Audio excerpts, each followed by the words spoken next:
Hablando con científicos. Un programa de cienciaes.com para divulgar los avances de la ciencia contados por sus protagonistas. Con Ángel Rodríguez Lozano. Hoy os invitamos a escuchar Auge y extinción de los perezosos gigantes. Hablamos con Alberto Boscaini y Juan López Cantalapiedra.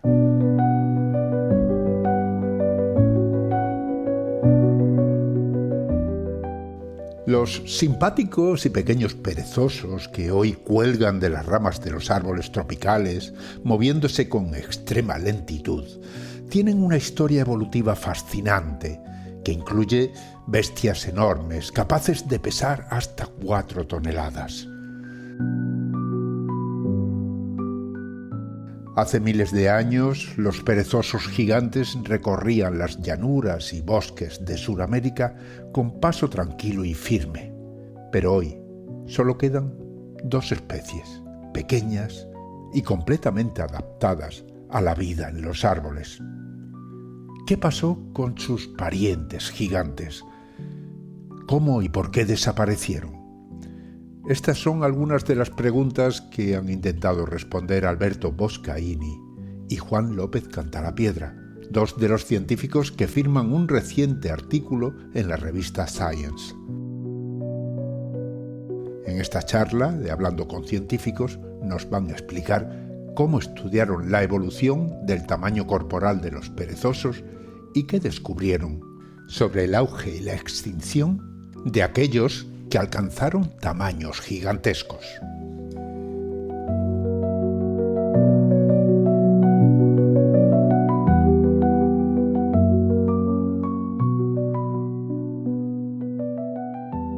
Hoy tenemos 2 invitados en el programa.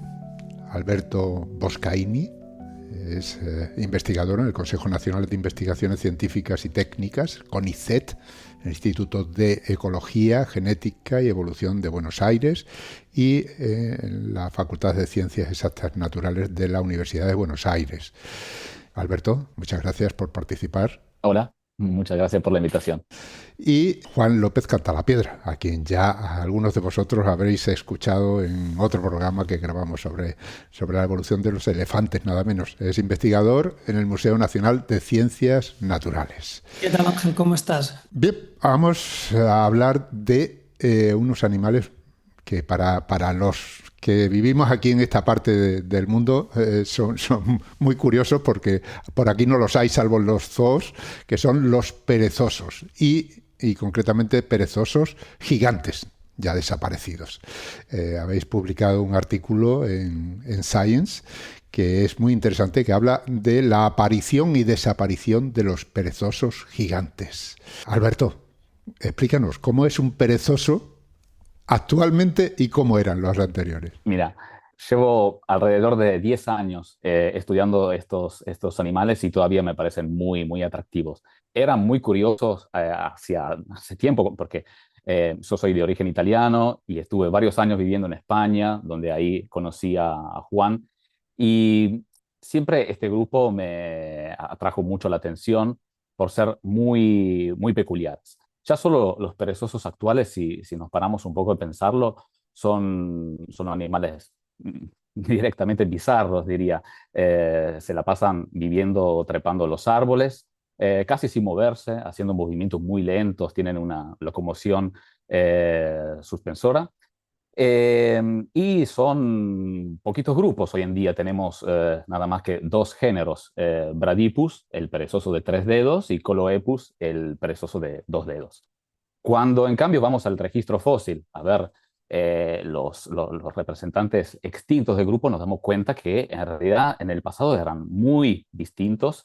Se conocen más de 100 géneros de perezosos extintos y que lograron ocupar prácticamente todos los nichos ecológicos de Sudamérica, pero también de Centro y Norteamérica en la parte más tardía de su evolución.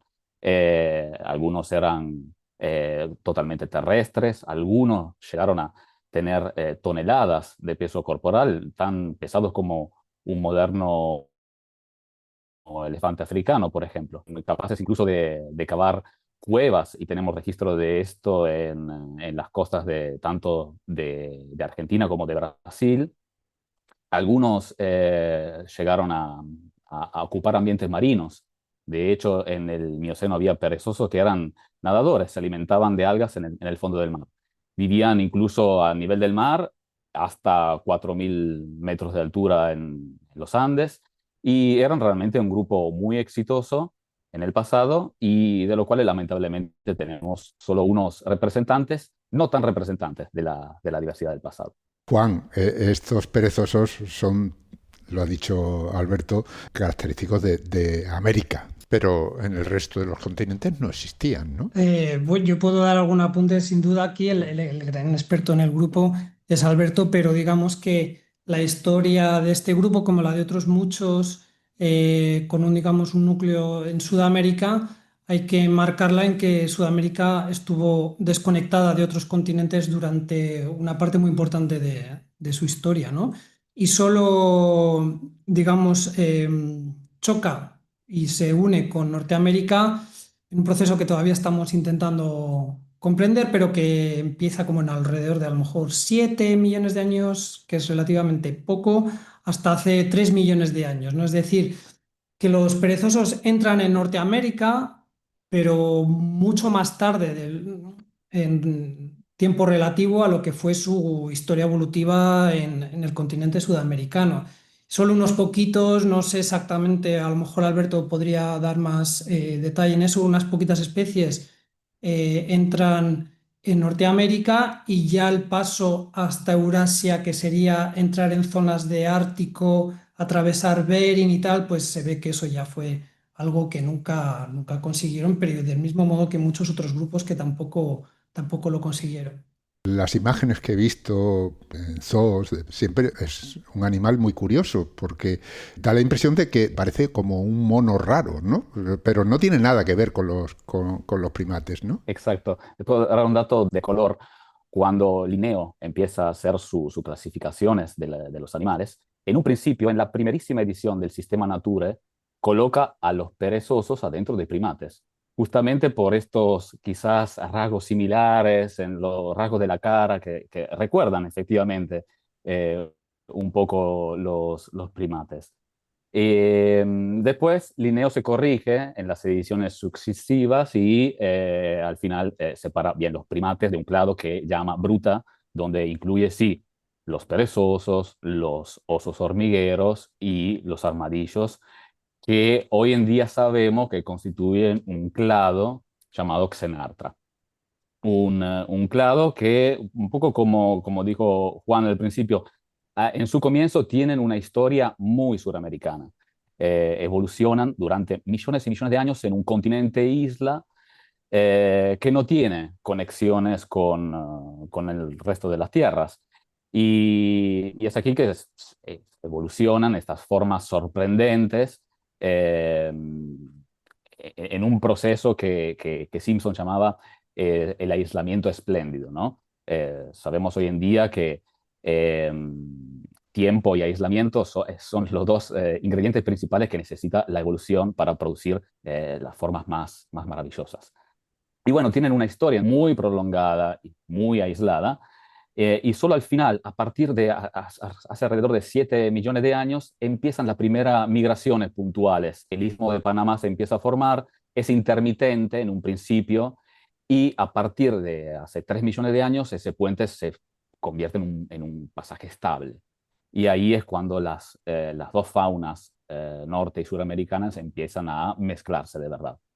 Tenemos un poco una idea general que quizás tiene sus raíces en ciertos pensamientos un poco colonialistas, que los mamíferos del norte tienen ciertos rasgos superiores que hacen que se instalen en el continente suramericano, cosa que no es tan así en los mamíferos del sur en relación a su migración al norte. Pero si nos concentramos en los xenartros y en particular en los perezosos gigantes y no tan gigantes, notamos que en realidad los perezosos sí migran hacia el norte en distintas oportunidades, y lo hacen, digamos, con un éxito notable. Si pensamos que en el Pleistoceno inferior y medio y hasta superior, el grupo tiene una distribución que va desde Yukon, en Alaska, hasta el extremo sur de Patagonia. Sí, en ningún momento, aparentemente, según el registro fósil actual, pasan a Eurasia. Bueno, los actuales son arborícolas, ¿no? O sea, viven en los árboles. Y además, como has explicado al principio, son animales muy lentos. No se los imagina uno haciendo migraciones de ese calado, precisamente. Supongo que los antepasados no serían tan, entre comillas, lentos como los actuales. Exacto.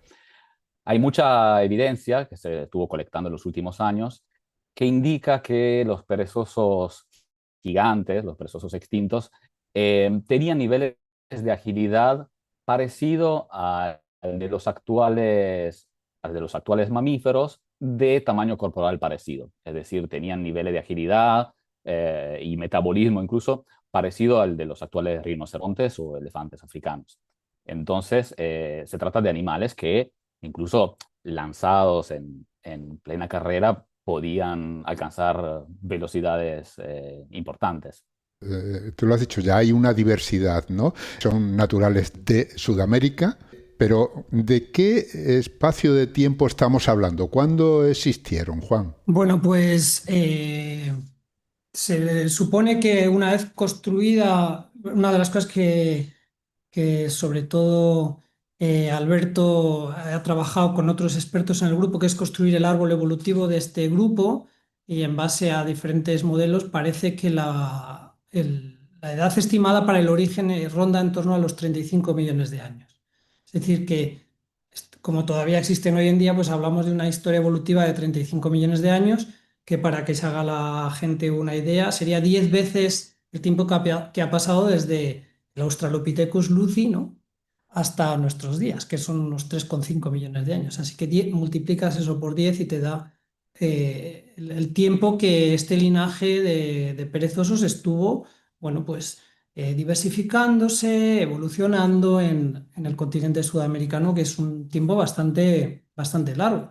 Eso también explica que, bueno, como estuvieron bastante cómodos, pudieron multiplicarse sus especies, y es un grupo que fue muy exitoso. Es decir, a lo largo de estos 35 millones de años de historia logró generar muchísima diversidad, y además, pues como tuvieron tamaños tan dispares y ecologías tan dispares, pues llegaron a ser no solo muy abundantes en términos de especie, sino a encontrarse en diferentes ecosistemas, y son animales que se encuentran habitualmente en los yacimientos paleontológicos de Sudamérica. O sea que realmente fue un grupo muy exitoso en general.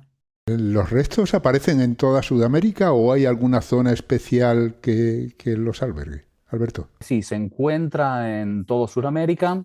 Creo que en cada país sudamericano se hayan encontrado restos de perezosos. Sí es mucho más fácil encontrárselos en ambientes abiertos, por ejemplo, como la Patagonia, pero esto como cualquier fósil en general. Sí es mucho más difícil encontrarlos en ambientes de selva tropical. Y esto es un poco un problema para nosotros que nos dedicamos al estudio de este grupo, porque, por ejemplo, los dos géneros actuales, como dije antes, Bradypus y Coloepus, no tienen restos fósiles asociados, es decir, no hay ningún resto de, que sea atribuible a estos linajes totalmente arborícolas en el registro fósil. Esto es un poco un problema porque a nivel morfológico, al ser tan distintos de sus representantes extintos, a veces es difícil colocarlos con exactitud en el árbol de la vida. Y de hecho, uno de los grandes debates entre los especialistas del grupo es dónde se colocan a nivel filogenético. La morfología dice una cosa, las moléculas, en este caso ADN mitocondrial y colágeno, dicen otra cosa. Por esto que en el estudio que venimos de publicar tuvimos que lidiar con esta incertidumbre, proponiendo distintos escenarios filogenéticos y también creando nosotros un escenario filogenético así llamado de evidencia total, donde se juntan todos estos cuerpos de evidencia y se analizan en conjunto. Bien, entonces tenemos una larga historia, 30 millones de años, muchas de las especies, bueno, la mayoría de ellas, porque se dice que solo quedan 2 géneros, ¿no? Y había 100, pues han desaparecido, aparecerán fósiles en distintos lugares. Ordenar todo eso, la verdad es que debe plantear muchísimos problemas, ¿no? Pero vamos a hacer un pequeño repaso, ¿no? ¿Cómo empieza la historia, ¿no? Estamos hace 30 millones de años. ¿Cómo eran esos animales? ¿Cómo han ido evolucionando? Porque al final el título del artículo es La aparición y desaparición de los perezosos gigantes, pero habla de la historia de esos perezosos, ¿no? Pues no todos eran gigantes, evidentemente, los actuales no lo son. Cuéntanos, ¿cómo eran esos comienzos? ¿Cómo eran esos animales al principio? Bueno, en base a los análisis que hicimos en este estudio, en particular a los análisis de características ancestrales que pudimos rastrear hasta el origen de los perezosos, el escenario que obtuvimos es que los perezosos hace 35 millones de años se originan como animales terrestres de una moderada masa corporal, entre 70 y 350 kilos aproximadamente. Obviamente mantenemos ese rango para aclarar que obviamente no tenemos un dato certero, tenemos un rango de tamaños corporales. Entonces eran muy probablemente terrestres y... Sí, pero ya es bastante, porque comparado con los actuales, ¿cuánto vienen a pesar? Entre 3 y 8 kilos. Estamos hablando de 350. Sí, totalmente. Son 100 veces más. Sí, eran bastante corpulentos al principio. Y entonces eran herbívoros. Todos los perezosos actuales y extintos tenían una dieta herbívora que se fue diversificando también a lo largo de su evolución. Pero digamos que el ancestro común, según nuestras reconstrucciones, era un ancestro de este tipo. Un poco parecido, digamos, al actual oso hormiguero, que puede pesar unos 40, 50 kilos, que se desplaza, digamos, de manera terrestre y así. La evolución después fue muy sorprendente. A partir de ahí, digamos que exploraron todas las posibilidades que los ecosistemas les permitían. El tamaño corporal evolucionó de una manera muy distinta, adaptándose a los nichos ecológicos y a los estilos de vida que adoptaron.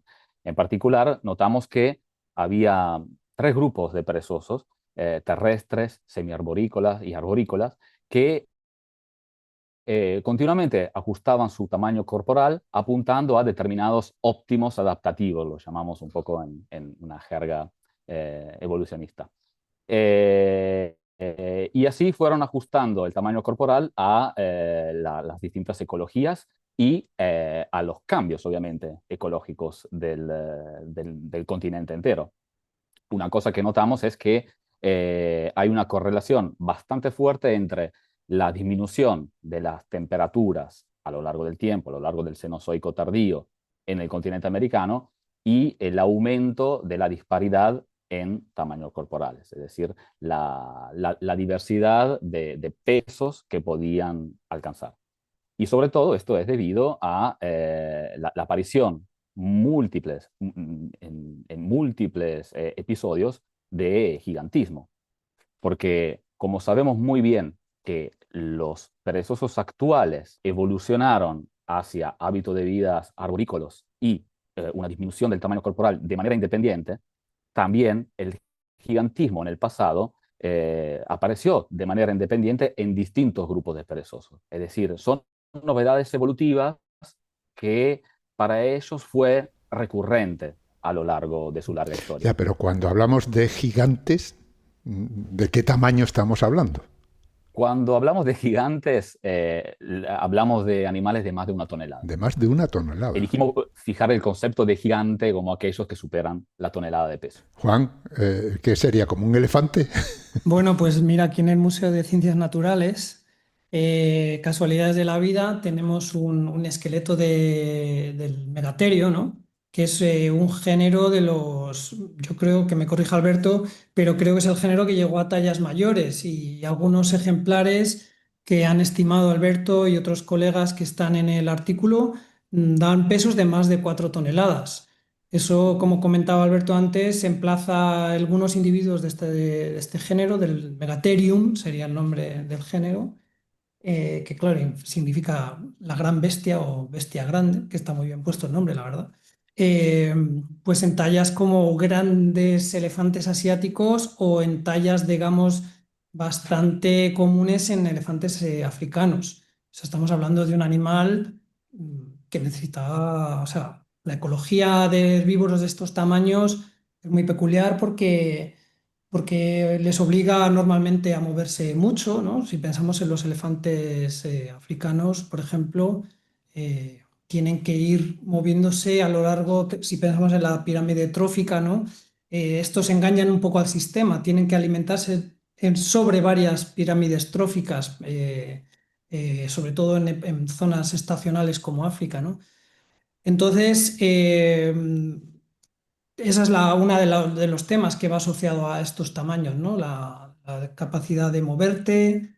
También a la vez eres más efectivo digiriendo material vegetal, pues esa es una parte buena. Y luego a nivel de moverte en espacios abiertos, donde no tienes un bosque que te proteja mucho, eso se ve en otros grupos, ¿no? No solo nos lo podemos imaginar en perezosos, sino que se ve también en bóvidos, antílopes y tal. Generalmente, para estrategias antipredadores, pues el tener un tamaño grande también tiene una influencia. El tema del tamaño es que la gracia y la complejidad es que el tamaño de un animal correlaciona con muchísimas cosas, ¿no? Entonces, es una cosa que es fascinante estudiar porque te da también muchas pistas de su ecología en un conjunto, ¿no? No solo la dieta o la estructura antipredadora, sino también incluso sistemas sociales, cómo se movería en los diferentes ecosistemas, etcétera. Y estos animales tan grandes seguramente tuvieran cosas en común con los grandes herbívoros que vemos en la actualidad. Sí, yo he tenido la oportunidad de ver el Megatherium del Museo Nacional de Ciencias Naturales y llama la atención porque además de ser muy grande, los huesos son muy, muy fuertes, Sí, muy anchos. Se ve que soportaban mucho peso. sí, Alberto de esto sabrá más, pero está claro que, bueno, en los mamíferos terrestres en general, cuando aumentas el tamaño, los huesos suelen ser más rechonchillos, por llamarlos de una forma, ¿no? Y esto es casi física, o sea, ocurre en rinocerontes, en proboscidios, ocurre en giráfidos, ocurre en bóvidos y ocurre también en perezosos, porque al final no puedes simplemente estirar el tamaño como si cogieses en Photoshop y estiraras el animal. El aumento de tamaño suele ir acompañado de unos cambios en proporciones, eh, que es una mezcla entre el propio desarrollo embrionario y de la propia biomecánica de sujetar todas esas toneladas en 4 patas. Alberto, si uno se encontrara con un animal de estos, pensaría que no está relacionado para nada con esos perezosos que vemos ahora, ¿no? Exacto, sería un poco difícil imaginárselo emparentado con los perezosos actuales. Sin embargo, hay muchas características que sí los unen a los perezosos actuales. Por ejemplo, la fórmula dentaria, la cantidad y el tipo de dientes son realmente muy parecidos. Otro rasgo en común es que ninguno tiene esmalte. El esmalte de los dientes, que prácticamente tienen todos los mamíferos, bueno, los xenartros no lo tienen. Entonces, bueno, hay un montón de características que sí los unen entre sí. Fue muy genial en su momento Georges Cuvier en darse cuenta que el Megatherium americanum era un pariente de los actuales perezosos. Y los hizo en base justamente al Megatherio de Madrid, que nombramos anteriormente, del cual Cuvier obtuvo simplemente unos bocetos, unas imágenes. Eran años difíciles esos para moverse en Europa, eran los años de la Revolución Francesa, eran años muy complicados para viajar. Y él simplemente con un dibujo entendió que estaba frente a la reconstrucción de un perezoso extinto del tamaño de toneladas y emparentado de alguna manera con los perezosos actuales. Y otra nota de color es que Megatherium americanum, este ejemplar que tienen en Madrid, fue el primer animal extinto en ser montado en una posición natural o cercana, digamos, a la posición natural que tenía que tener ese animal, y también a recibir un binomio en latín, como ya se usaba para las especies vivientes. En ese momento es la primera vez que se aplica un nombre con género y especie en latín a un animal extinto. Entonces es un ejemplar muy, muy famoso y muy conocido por los paleontólogos, y atrajo la atención de toda la comunidad científica en su momento. Bueno, hablamos de Megatherium de Madrid, pero supongo yo que habrá otros también en Argentina, ya que nos escuchan oyentes de argentinos y de otros lugares de América, pues también conviene nombrarlos para que aquellos que estén cerca puedan visitar y ver. Sí, absolutamente. Extiendo obviamente la invitación a todos los que viven en Madrid o en Buenos Aires de ir al Museo de Ciencias Naturales más cercano, y en otras ciudades también hay restos de Megatherium. Así que vale la pena verlos, porque son animales muy, muy peculiares y llamativos. Pues ahí queda la invitación a visitar los museos de ciencias naturales, que como el de Madrid existen en muchas otras ciudades de América. Y ahora vamos a tomarnos un pequeño descanso. Volvemos enseguida.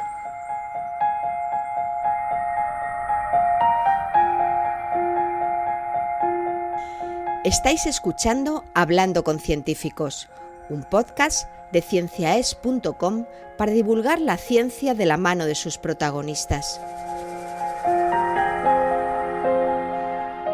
En nuestra página web, cienciaes.com, podéis encontrar más de 500 entrevistas con científicos de todas las disciplinas. Os invitamos a escucharlas y compartirlas en redes sociales con vuestros amigos y conocidos. Cienciaes.com ofrece un conjunto de podcasts de acceso libre y gratuito a través de iTunes, Spotify, Google Podcasts, iVoox, TuneIn y muchas más plataformas. Todo en cienciaes.com.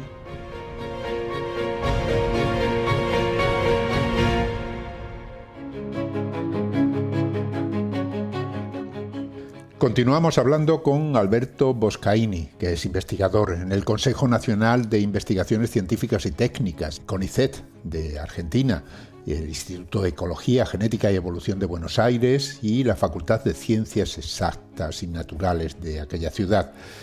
Desde allí nos está hablando, y desde España nos habla Juan López Cantalapiedra, investigador del Museo Nacional de Ciencias Naturales del Consejo Superior de Investigaciones Científicas y también investigador del Departamento de Ciencias de la Vida de la Universidad de Alcalá, en Madrid.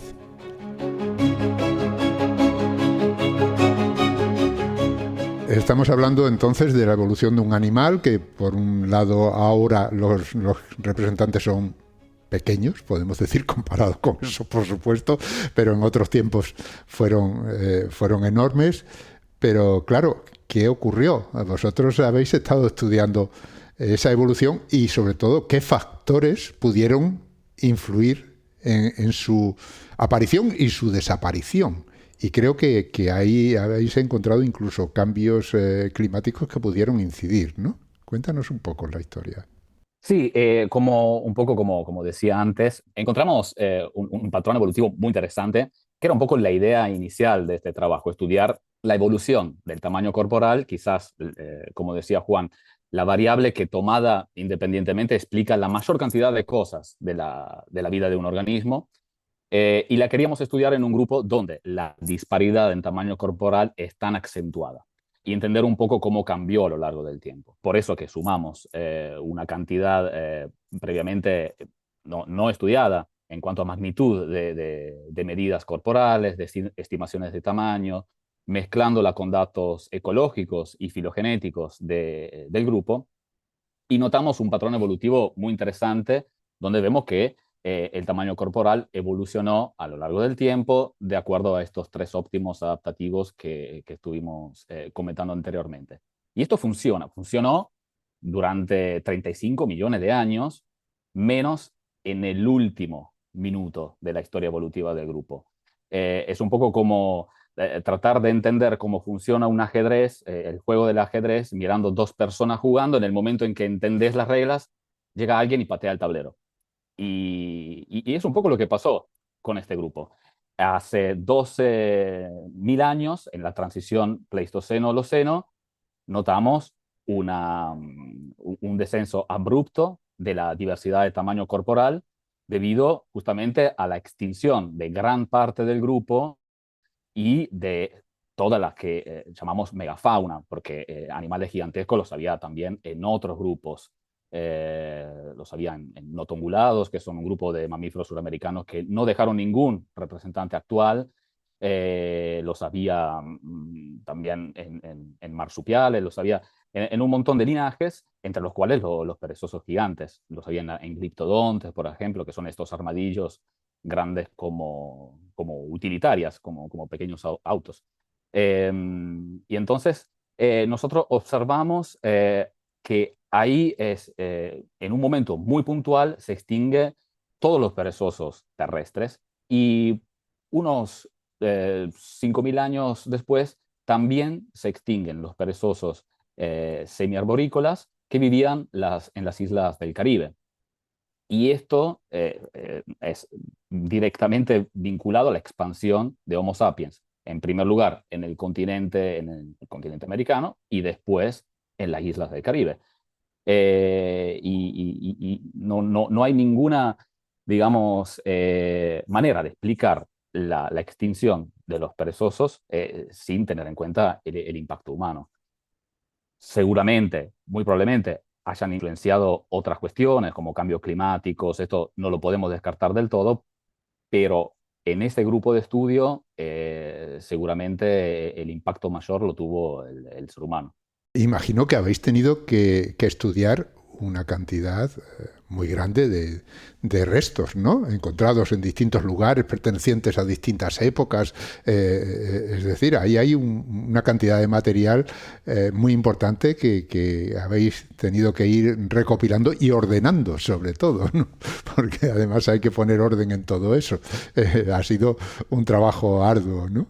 Sí, el trabajo nace unos cuantos años atrás, cuando durante mis estudios doctorales tuve la oportunidad y la suerte de recorrer varios continentes y varias colecciones, juntando medidas óseas de más de 400 especímenes, que en algún caso un espécimen puede ser un solo hueso, en otros casos puede ser un animal entero que ha sido, digamos, medido. Entonces hay unos cuantos miles de datos crudos que fueron analizados y muchas estimaciones de tamaños que fueron calculadas, después todas promediadas, y también se incluyeron los datos de tamaño corporal previamente calculados y disponibles en la literatura.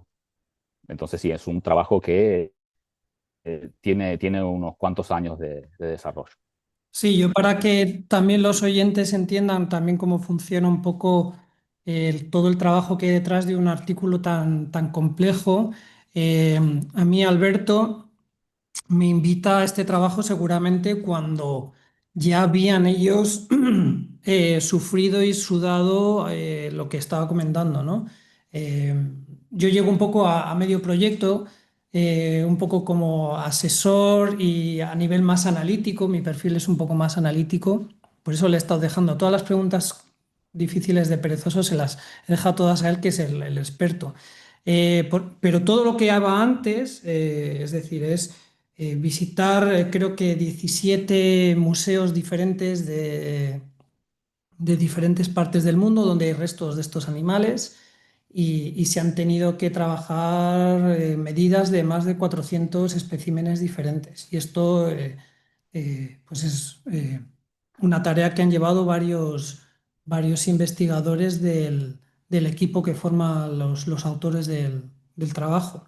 Entonces, esto define una primera parte que es una revisión concienzuda del material, es decir, no dejarse nada dentro de lo posible. Y luego, por supuesto, con tantos datos, más los datos que comentaba antes Alberto también de ADN, secuencias de colágeno, construir un árbol evolutivo y ahora con toda esa información ir al paso siguiente, que es empezar a analizarla con modelos estadísticos para tener una idea cuantitativa de todo eso junto, es decir, todos esos especímenes, todos esos tamaños, todas esas edades, las secuencias de ADN, las secuencias de colágeno, o sea, este trabajo es muy coral en ese sentido porque ha abordado muchísimas facetas de lo que es el trabajo de un paleobiólogo, de una paleobióloga en el siglo XXI. Es que no vas más allá de describir una especie, ese es el comienzo, efectivamente, para que hay que poner nombres a las especies, obviamente, pero luego es ponerlas en un árbol evolutivo, describirlas, estimar su tamaño corporal, que tampoco es fácil muchas veces. Entonces, es un proyecto que realmente tiene muchísimas capas de complejidad. Extraer el ADN de un fósil que tiene pues, los más viejos allá por 30-35 millones de años, no debe ser nada fácil, ¿no? Bueno, eso, que dé más detalles, Alberto, pero no se puede. Entonces, Directamente no. Ya el entiendo. ADN y el colágeno están en general limitados a fósiles de edades más recientes. El colágeno aguanta normalmente los procesos de fosilización un poco más, es decir, en general nos da información de especímenes que a lo mejor incluso ya el ADN no lo podemos extraer, pero desde luego en ningún caso nos va a llegar hasta los 30 millones de años. Normalmente ya esos especímenes más antiguos, lo único que podemos extraer de ellos son rasgos morfológicos, que también, como ha explicado Alberto antes, en estos análisis de evidencia total sí que los podemos incluir, pero no. ADN y colágeno, no sé si Alberto tiene ahora así en la memoria los especímenes más, vamos, las especies más antiguas de las que han obtenido estas secuencias. Se llega a las decenas de miles de años para el ADN y hay algunos casos de colágeno que se pudo extraer de animales de algún millón de años, pero no más allá de esto. Este tipo de información la tenemos de un puñado de especies de perezosos, una docena como mucho, que son pocas cuando las comparamos con la diversidad taxonómica del grupo, que como decía antes son alrededor de 100 géneros, así que bueno, la morfología nos sigue dando mucha información para poder entender sus relaciones filogenéticas. Cuando he visto yo imágenes de perezosos actuales, observo que tienen unas garras, podemos decir, unas uñas muy largas para aferrarse a las ramas, porque son arborícolas, ¿no? Pero supongo yo que estos especímenes más antiguos, si son del tamaño de un elefante, no pueden andar teniendo esas garras para moverse, ¿no? Serán más parecidos a otros animales, ¿no? No, al contrario, tenían garras muy poderosas. Sí, sí, Megatherium tenía garras Sí. enormes, sí, sí. Y de hecho, se estima que las usaba en defensa propia, un poco como hacen actualmente, y vuelvo a los actuales osos hormigueros, que tienen un aspecto, digamos, muy tranquilo, pero son realmente muy peligrosos. Hay casos en zoológicos de muerte debido a ataques de osos hormigueros. Así que sí, son animales que en realidad parecen muy tranquilos, pero en realidad sí, tenían lo suyo. Me dices que hubo una especie de, podemos decir, extinción, gran extinción, hace unos 12.000 años aproximadamente, y que ahí estaba el ser humano por medio, que no sé si acabaría de llegar o estaría en aquellos momentos en expansión por ahí, por Sudamérica, ¿no? ¿Se han encontrado algún resto que demuestre que había sido cazado, por ejemplo, por seres humanos?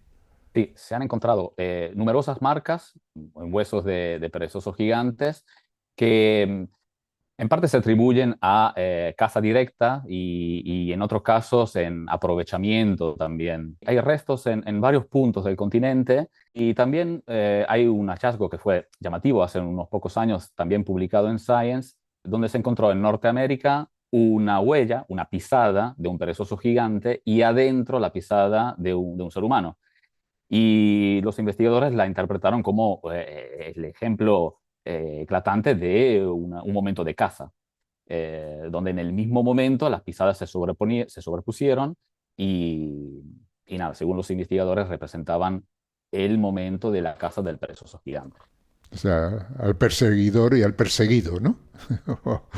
O al revés, primero el perseguido y después el perseguidor, ¿no? Exactamente. Que deja la huella. Una escena del crimen. Dices que habías mencionado que hay como dos eventos de extinción. Un segundo evento que ocurrió en las islas del Caribe. Quiere decir que en las islas también había perezosos en abundancia. Exactamente. Y se los conoce desde hace unos años y aparentemente no está claro el momento en que los perezosos colonizan las Islas Antillas.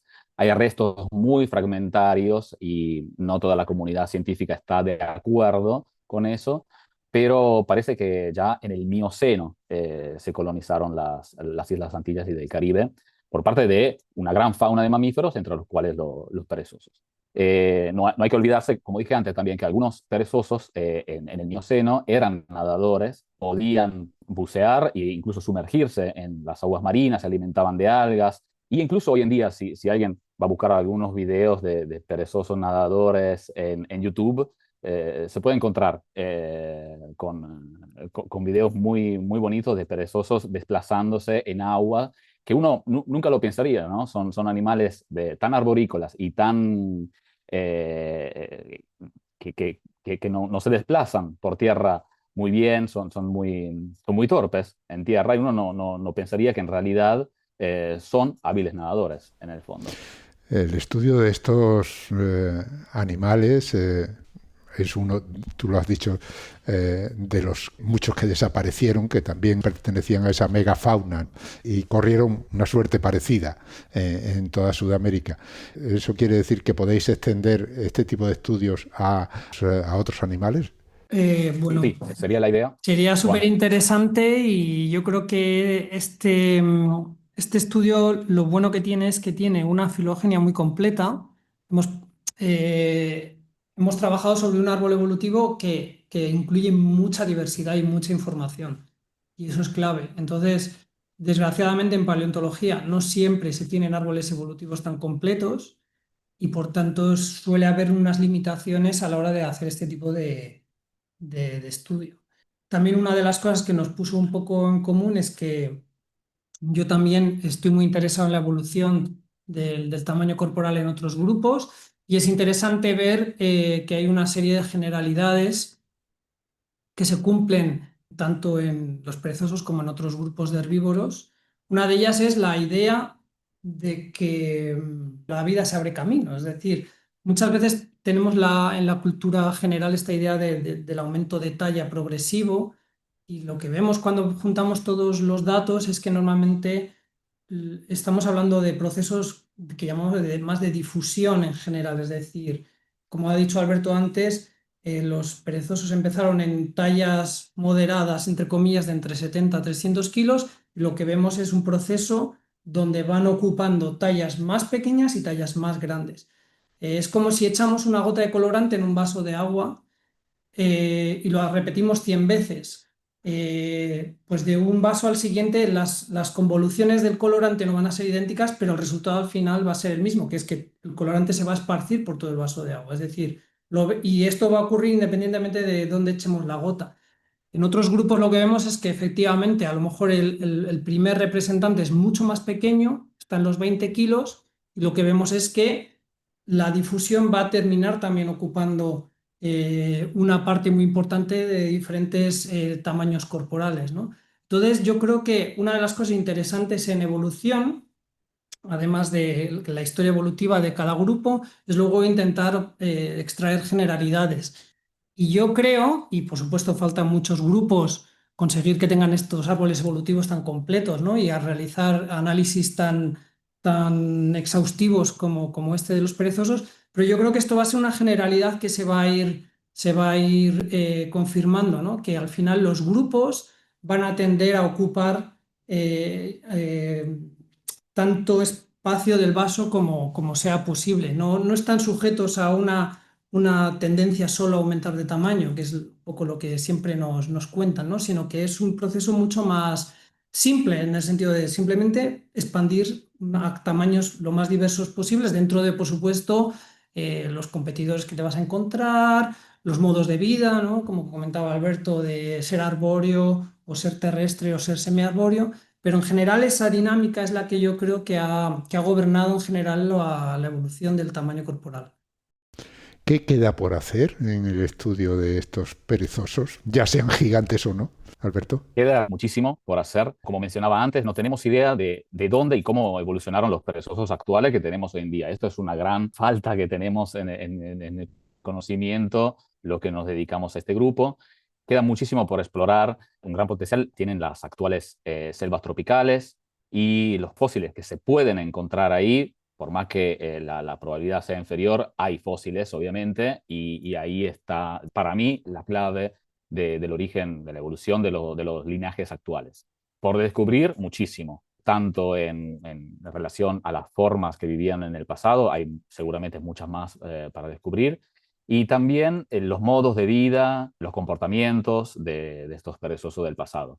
También, como decía antes, hay pruebas que están surgiendo en estos años de que los perezosos extintos tenían un metabolismo y una agilidad moderada o elevada incluso, y hay mucho más que se puede hacer al respecto. De hecho, mi línea de trabajo incluye el estudio de la encefalización o el cociente de encefalización de estos animales, es decir, el tamaño relativo del cerebro para entender las capacidades cognitivas del grupo. Para hacer esto es fundamental tener datos de tamaño corporal, en primer lugar, porque al fin y al cabo todo correlaciona con esa variable. Entonces, este era el primer paso de estudios macroevolutivos de otras cuestiones. Una de ellas es la capacidad cognitiva. Y de hecho hay trabajos recientes que dicen que quizás la extinción de la megafauna tenga incluso que ver con este aspecto, porque si nos paramos un poco a pensarlo, la megafauna hoy en día, mamíferos de toneladas de peso, solo los tenemos en África prácticamente, que es donde también se originó nuestra especie. Es decir, probablemente ahí hubo una interacción entre megafauna y humanos que pudieron de alguna manera coevolucionar y adaptarse el uno con el otro. En cambio, en el resto del mundo se observa que a medida que se expande el ser humano, se extinguen todos estos animales de gran tamaño. Probablemente porque no estaban preparados a un depredador de este calibre. Y entonces hay algunos investigadores que sugieren que puede esto ser debido incluso a capacidades cognitivas distintas en mamíferos de gran tamaño en otros lugares del planeta que estaban, digamos, naive en cuanto a la relación con el ser humano. Y estas son cosas que nos gustaría testear a Sí, futuro. Juan, ¿qué tienes que añadir a esto? Sí, está claro que cuando haces un artículo como este, incluso ya cuando ya está obviamente muy cerrado y está a punto de publicarse y todo esto, tu cerebro sigue un poco divagando, ¿no? Y se te ocurren muchísimas cosas. Una cosa interesante es eso, ¿no? Que al final tenemos una percepción, a lo mejor cuando pensamos en las ideas evolucionistas más clásicas de si una especie aparece es porque ya está muy optimizada y es como muy mejorada y tal, ¿no? Y aquí la historia que comentaba Alberto de la llegada de los humanos, pues lo que nos cuenta es la idea de que una especie puede tener todo el sentido del mundo. La idea de perfecta o mejorada es un poco absurda en evolución, y pueden incluso durar mucho y haber sido, como en este grupo, ¿no? Un grupo exitoso en términos de abundancia, de diversidad, etcétera. Pero luego puede haber siempre un factor de imprevisto, ¿no? Una contingencia o una cosa fortuita, como puede ser la llegada de la especie humana a un nuevo continente, continente para los humanos, claro, no para los perezosos. Y esto desbarata todo, es decir, la idea de que el éxito en un momento dado no asegura el éxito en cuanto cambian las cosas. Y estos eventos fortuitos siempre pasan. Cuando empiezas a añadir millones de años a algo, siempre pasan eventos fortuitos que pueden tener diferentes dimensiones. La llegada de los humanos puede ser uno, un meteorito puede ser otro, o una gran glaciación porque cambia la órbita de la Tierra o lo que sea, ¿no? Pues puede ser otro. En el sentido de que ese éxito no es extrapolable para siempre, nada es exitoso en términos absolutos en evolución, ¿no? Yo creo que esta es una de las lecturas interesantes de este artículo. Exacto. Y quizás una pequeña reflexión sobre cómo nosotros como especie actuamos en los ecosistemas.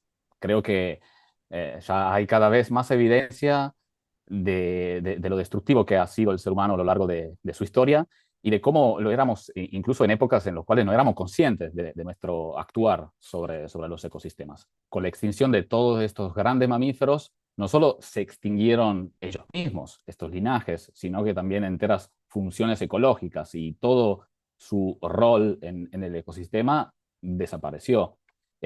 Como dijimos anteriormente, eran grandes animales terrestres capaces de desplazarse sobre largas distancias y eran dispersores incluso de semillas de gran tamaño. Entonces, hacían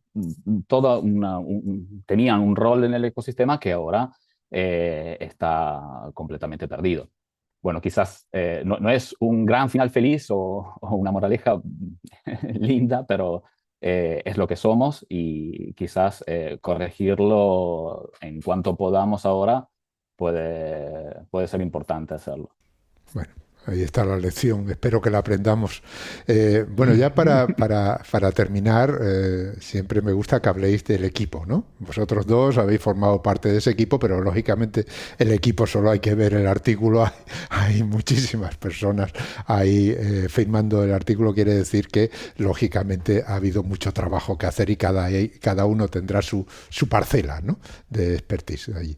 Háblame del equipo. Totalmente, totalmente. Yo personalmente me puse al hombro la realización de este estudio, pero no hubiera sido posible sin el equipo que coordiné, que está compuesto por en total 13 personas.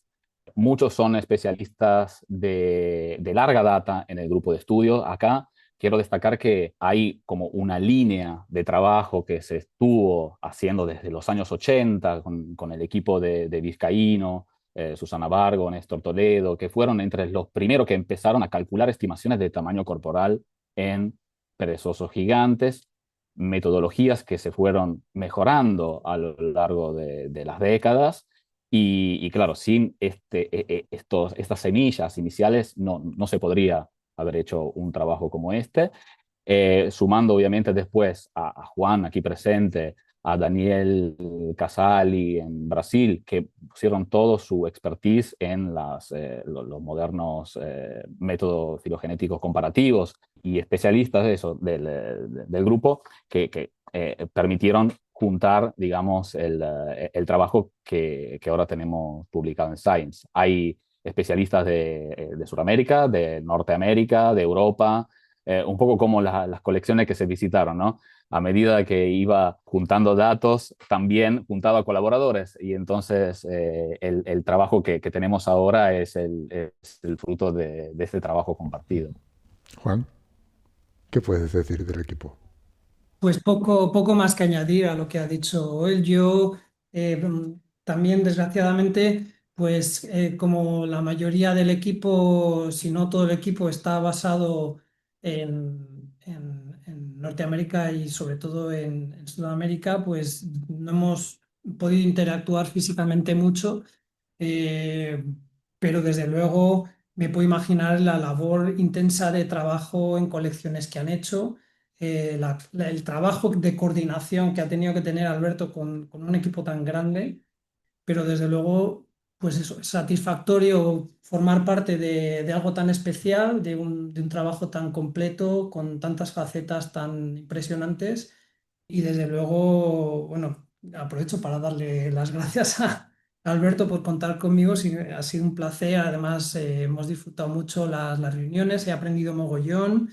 Es pues la esencia de dedicarse a la investigación, ¿no? Tener experiencias así y en un futuro a lo mejor pues me puedo ir por allí y lo celebramos en persona. Y viceversa. Bien, y ya para terminar, como siempre digo, nos escuchan estudiantes. Alguno de ellos puede sentirse atraído por este campo del conocimiento y claro, siempre les interesa saber cómo has llegado tú ahí, ¿no? Alberto, ¿cómo llegaste a dedicarte a esto?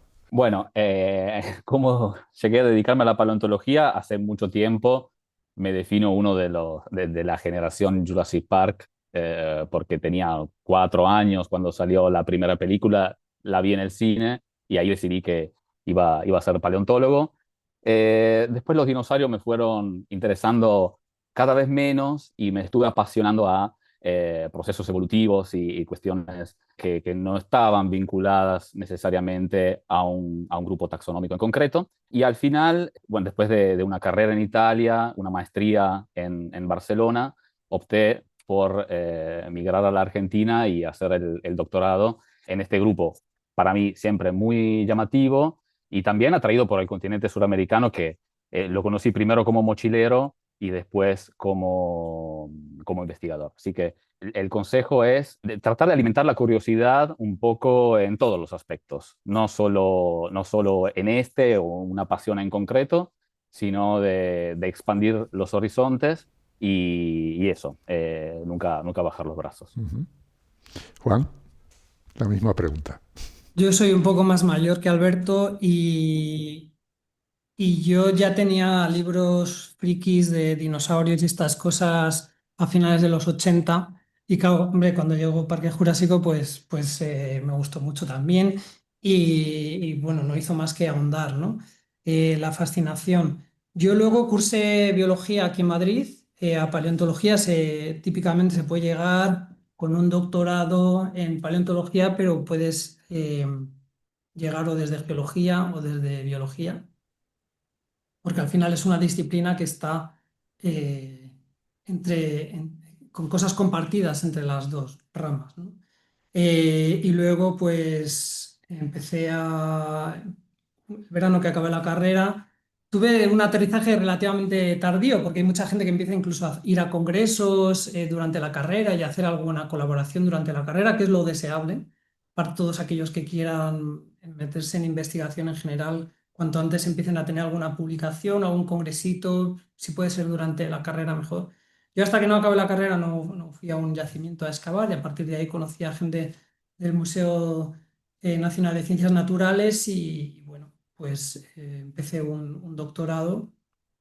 Después me fui fuera de postdoc a Alemania varios años y bueno, desde hace como 7 años pues volví a España y está en la Universidad de Alcalá de Henares y ahora en el Museo Nacional de Ciencias Naturales y lo que decía Alberto, ¿no? Al final es esa fascinación, pues llevarla a lo real, ¿no? Y yo un consejo que suelo dar a la gente que me pregunta, ¿cuál es el consejo más tal? Yo siempre diría, conoce gente, habla con gente, que la gente sepa que existes, aprende cosas de gente diferente, trabaja con gente, colabora, porque al final uno se da cuenta de que la vida académica, como cualquier vida profesional, no solo es el esfuerzo de uno, sino la contingencia, ¿no? Un poco como la evolución de la gente con la que conoces, ¿no? Sin ir más lejos, yo estoy aquí hoy hablando con vosotros porque Alberto hace unos años, cuando estaba haciendo el doctorado en España, pues coincidimos en un curso y a partir de ahí, pues hemos mantenido más o menos el contacto con dudas, etcétera, y esta colaboración sale de ahí, es decir, que es muy interesante, o de repente gente que conoces en un congreso que luego es alguien que te ofrece irte de postdoc no sé dónde, ¿no? Hay que conocer gente por mucho que uno crea que es la persona más lista del mundo, conocemos ejemplos que es gente que se considera muy bien, pero luego no colabora con nadie, no conoce a nadie. Hay que tener esa habilidad social, hay que romper el hielo, hay que conocer a gente, colaborar, y para mí esa es la clave. Mucho más que leer mucho o ser el más listo, hay que saber aprender de otros y interactuar con otras personas. Hay que hacer amigos, ¿no? Hay que hacer amigos hasta en el infierno, decía mi abuelo. De acuerdo. Muchísimas gracias a los dos. Gracias por vuestras explicaciones. Yo he aprendido mucho. Y nada, ya sabéis dónde estamos. Cuando queráis divulgar vuestras investigaciones, estoy encantado de escucharos. Pues nada, muchas gracias Ángel por tu tiempo, por tu interés, y estamos en contacto para futuras. Un saludo desde el sur. Hemos hablado con Alberto Boscaini. Hemos dicho que es investigador en el Consejo Nacional de Investigaciones Científicas y Técnicas, CONICET, en el Instituto de Ecología, Genética y Evolución de Buenos Aires y en la Facultad de Ciencias Exactas y Naturales de la Universidad de Buenos Aires. Y Juan López Cantalapiedra, que es investigador del Museo Nacional de Ciencias Naturales. Muchísimas gracias a los dos y hasta pronto.